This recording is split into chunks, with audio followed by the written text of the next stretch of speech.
La première larme tomba sans un bruit, s'écrasant dans la saleté collante de la table de cuisine. Ce n'était pas le désordre qui la faisait pleurer, ni l'odeur aigre de ketchup séché et de tabac froid. C'était le silence. Un silence si profond, si lourd, qu'il semblait avoir absorbé des années de paroles non dites, de soupirs ignorés et de fatigues inexprimées. C'était le silence d'une maison habitée par deux autres personnes qui la voyaient sans jamais la regarder. Diane Cooper venait de franchir la porte d'entrée, le corps endolori par le trajet d'1 heure en bus après une journée de travail de 9 heures. L'air lourd et vicié de la fin de journée à Wichita lui collait encore à la peau, mais à l'intérieur de la maison, l'atmosphère était encore plus suffocante. La cuisine, qu'elle avait laissée impeccable ce matin-là, était devenue une véritable scène de chaos. La table, autrefois fièrement dressée, était maintenant un cimetière d'assiettes sales sur lesquelles des restes de nourriture séchaient, de tasses graisseuses et de verres poisseux. Des mégots de cigarettes étaient écrasés dans une soucoupe, et une flaque sombre et collante s'était formée sur le sol en linoléum, brillant sinistrement sous la lumière blafarde du néon. Une tasse renversée, auréolée d'un voile de café séché, gisait sur le côté, témoin muet de l'indifférence qui régnait en ces lieux. Elle se tenait dans l'embrasure de la porte, le dos encore endolori par l'étroitesse du siège du bus. Chaque matin, avant de partir, elle nettoyait cette cuisine. Elle essuyait les plans de travail, rangeait le dîner de la veille, s'assurait que tout était prêt pour la journée. Elle avait même préparé le petit déjeuner pour Robert, son mari, qui ne commençait son travail qu'à 10 heures, et pour Anna, leur fille de 22 ans, dont le service à l'épicerie ne débutait qu'en milieu d'après-midi. Pourtant, rien n'avait changé. Non, c'était pire. Tout avait changé, mais pour le pire. Cette vision brisa quelque chose en elle.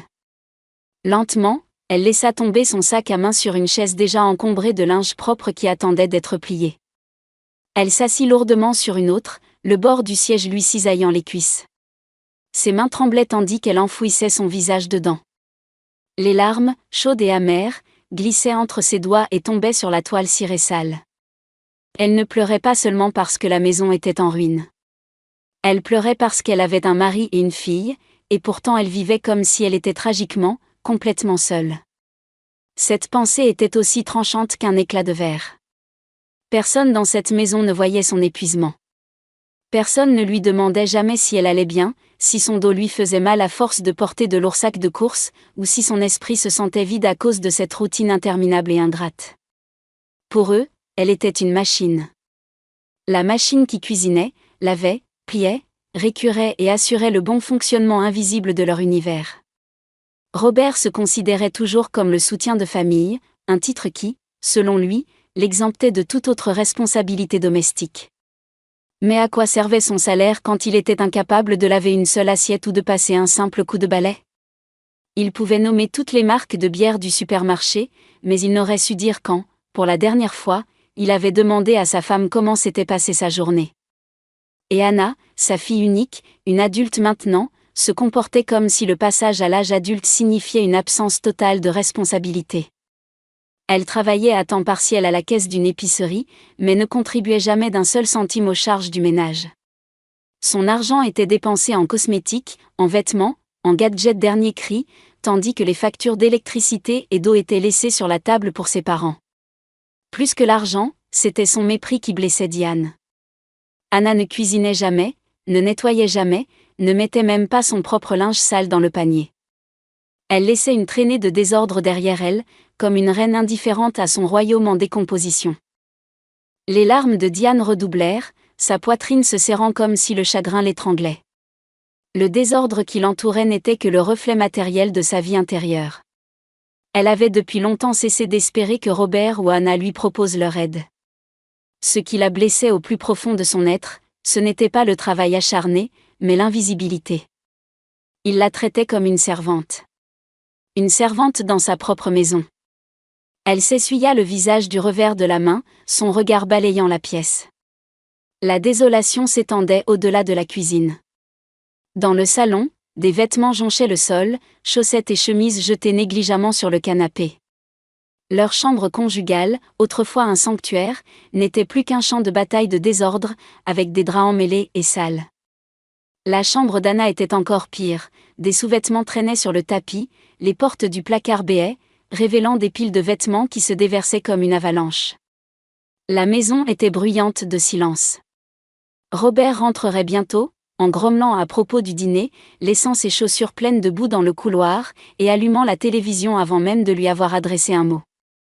Anna passerait en coup de vent, écouteurs dans les oreilles, le visage illuminé par son téléphone, sans jamais remarquer les yeux rougis et gonflés de sa mère.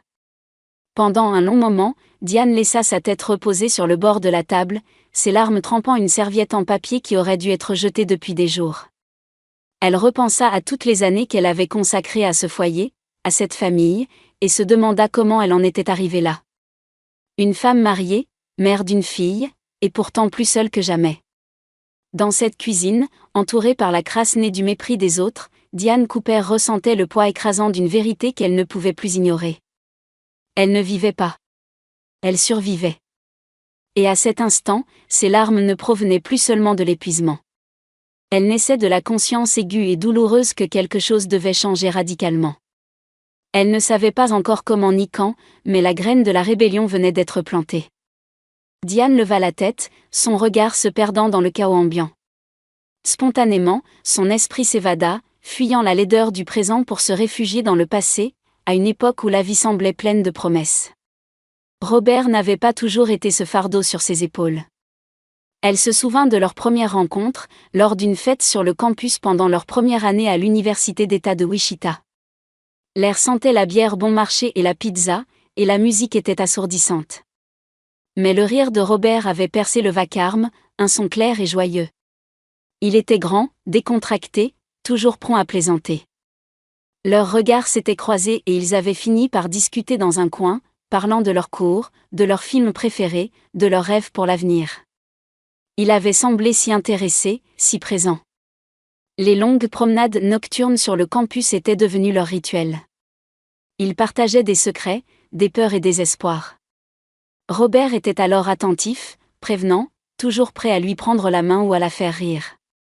Leur mariage avait eu lieu 1 an plus tard, une cérémonie modeste mais débordante de joie.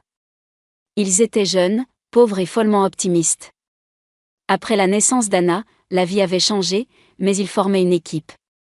Ils couraient à l'épicerie après le travail, la surprenant parfois avec des fleurs. Ils faisaient la vaisselle, et parfois même cuisinaient son fameux ragoût, fiers des compliments qu'elle lui faisait. Mais ces années dorées s'étaient érodées lentement, presque imperceptiblement. Le travail, la fatigue, la routine. Les excuses de Robert étaient devenues de plus en plus fréquentes. « Ce n'est pas un travail d'homme, disait-il. Ou, tu sais mieux faire que moi. » Ses mains, qui l'aidaient autrefois, ne cherchaient plus que la télécommande ou une bouteille de bière. Les rires avaient été remplacés par des grognements et le bourdonnement incessant de la télévision. Anna, en grandissant, était devenue une tornade d'égoïsme adolescent. Les disputes étaient devenues quotidiennes. Diane avait supplié Robert d'intervenir, de fixer des limites, mais il avait haussé les épaules. « C'est toi la mère. Gère ça. » La distance entre eux s'était creusée, devenant un gouffre. Assise dans sa cuisine en désordre, la douleur de ces années perdues était plus vive que jamais. L'amour qu'il avait autrefois porté avait disparu, remplacé par la dure réalité, elle n'était plus qu'une ombre, une fonctionnaire de sa propre maison. L'odeur de viande trop cuite flottait dans l'air lorsque Robert rentra. Il laissa tomber ses bottes dans le couloir et se dirigea vers la cuisine. « Le dîner est prêt », grommela-t-il en ouvrant une bière. Il n'attendit pas de réponse.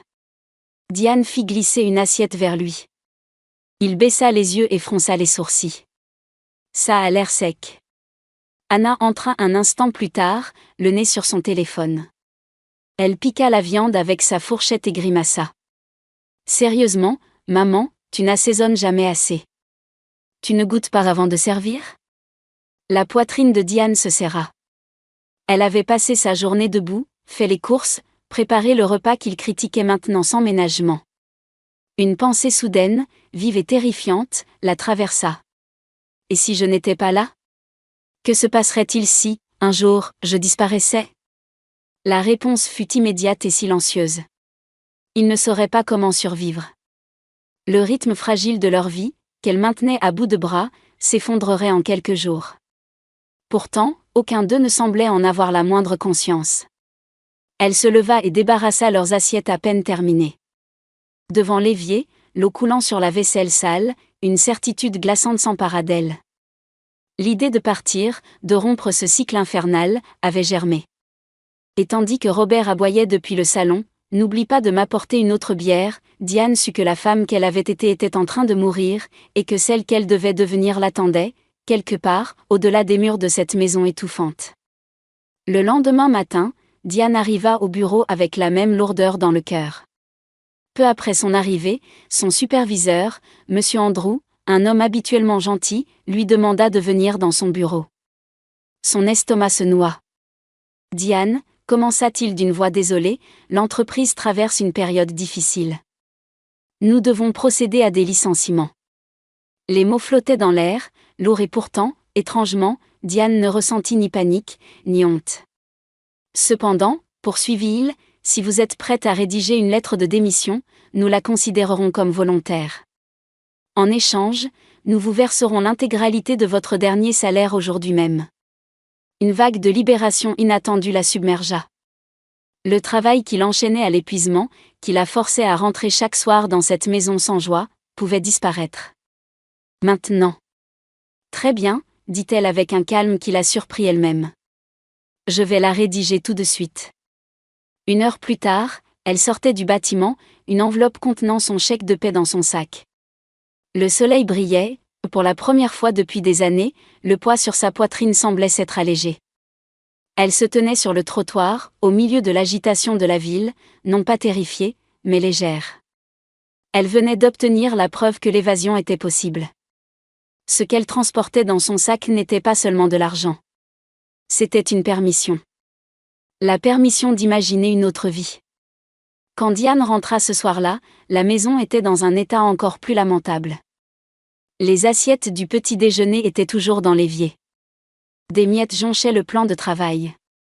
La veste de Robert était jetée sur une chaise. C'était comme si la maison elle-même attendait son retour pour être sauvée. Mais ce soir, quelque chose avait changé en elle pour de bon.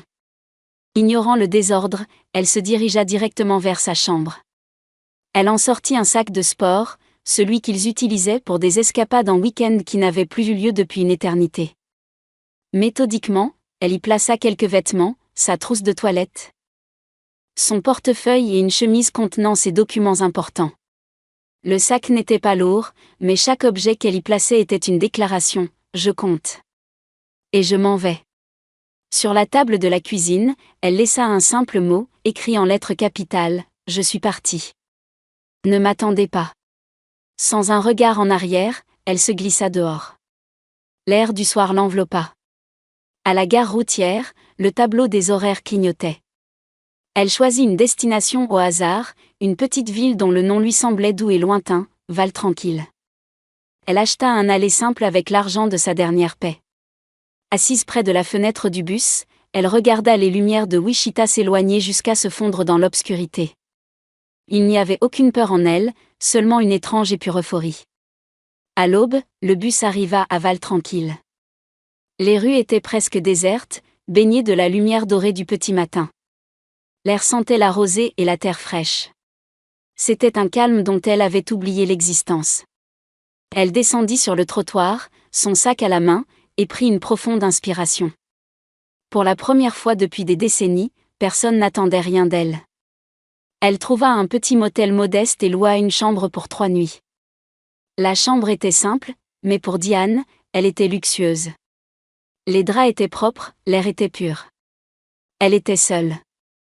Après une douche, elle se rendit dans un petit restaurant qu'elle avait repéré. Elle commanda un café et des crêpes et savoura chaque bouchée.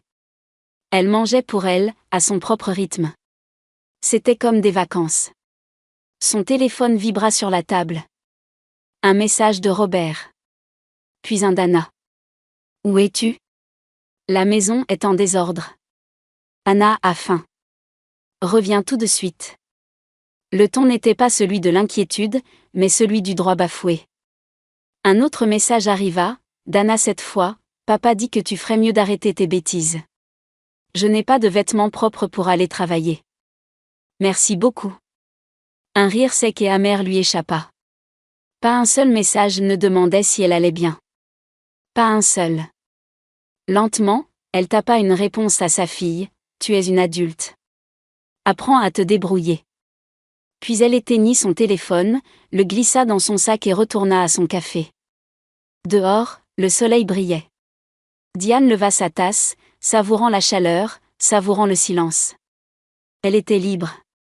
Les jours suivants, Diane explora Valtranquille. Elle arpenta les rues, visita le petit musée local, alla même au cinéma en plein après-midi, seule, mangeant du pop-corn. Chaque soir, en rentrant à son motel, elle s'étirait sur les draps propres et pensait « Voilà ce que c'est, la paix ». Cependant, la réalité financière la rattrapa. L'argent de son dernier salaire diminuait rapidement. Un matin, en passant devant un café chaleureux, elle remarqua une affiche sur la porte « Recherche aide en cuisine ». La curiosité la poussa à entrer. Le directeur adjoint, un homme d'une cinquantaine d'années nommé Edward Parker, lui expliqua les tâches avec une gentillesse qui la désarma.